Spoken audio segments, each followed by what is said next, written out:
The inscriptions I have are more geared towards farming ult speed and getting more ult charges. So a lot of them just benefit ults, and I'm trying to find more pieces with the inscriptions that benefit blast, impact, physical, and acid damage. Acid is more of a tertiary thing. I don't really need as much acid as possible, but it does help to debuff the enemy and allow for more damage to be done.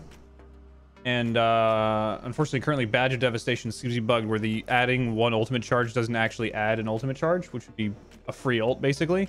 But it did roll 30% supply drop rate, which gives me more health and ammo. The Grenadier inscription benefits my abilities that I'll get to in a second, but it also has 18% ult speed and 40% supply drop rate, so I get tons of ammo and health just from these two inscriptions alone. And this increases my recharge rate by 35%. Combined arms is just increased grenade damage. So, you know, nice. Plus it's legendary, it has much more armor and shield to it.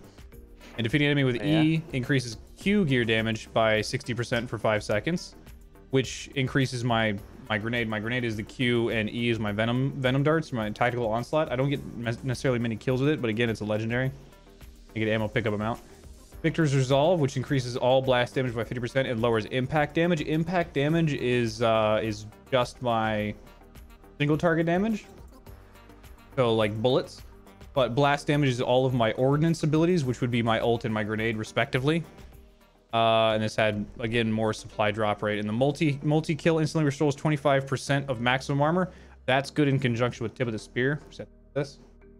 And then Airborne Advantage, which hovering increases all resistance by 10%. I don't hover all that much, but this increases my impact damage by 50 and decreases blast by 20. So Victor's Resolve and Airborne Advantage net me a gain of plus 30% for both blast and impact. If I run one over the other, I'd have more of an increase, but it would lower my bullets or increase my bullets and lower my ult. Tip of the Spear gives me increases combo damage, and performing combo heals me for 40%, which is perfect because tactical onslaught, which I have over here, is a primer, and my last argument's a detonator. This one has actually a pretty lucky roll because it comes with plus 100% charges, but venom darts, the tactical onslaught just by default gets an extra charge, so I'm rocking 6 total stacks. If I were to increase, if I got a tactical onslaught with plus 100% and acid effectiveness, it would allow me to stack more acid on my enemies and in exchange debuff them and allow more damage to be done quicker. And then last argument, I have a couple variations to it. Currently doing a little damage testing with this one. It has 26% damage increase across the board, all javelin, and gear damage 18% for both my my tactical onslaught and last argument. But the last argument masterwork benefit is that it's 700% ult charge, which is even more if I combo. That's why I have my primer. Then I have different versions that have extra grenade charge. I haven't rocked this as much. I'm trying to find one with 100% charge and like extra damage, but we gotta get lucky on that drop.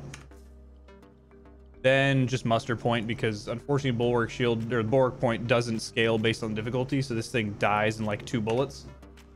And then it's just the weapons, basically. For Rolling Carnage in my stat stick, it gives me 65% shield max and my ultimate plus 20% damage.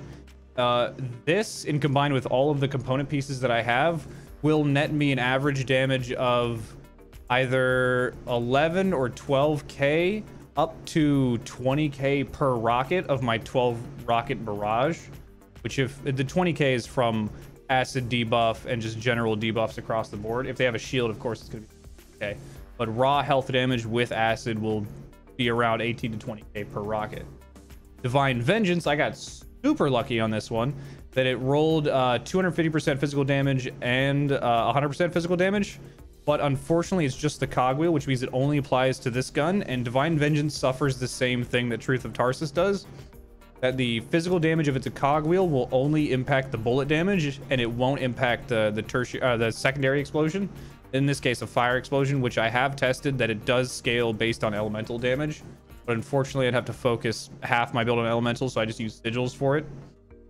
It also has 40% luck, so I'm hoping the 40% luck will help me further on down the line.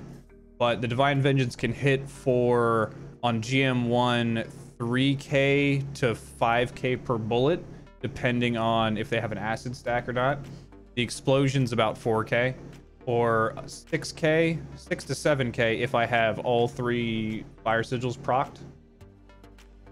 So that the most of this is a mix of gun build and ult build.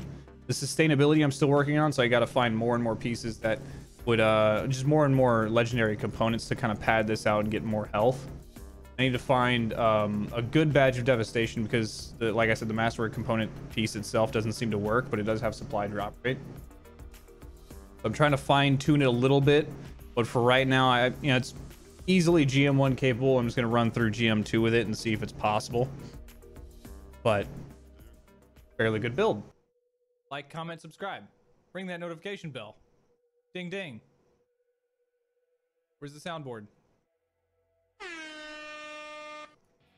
Not what I wanted to hit. Nope, damn it. Fuck it all.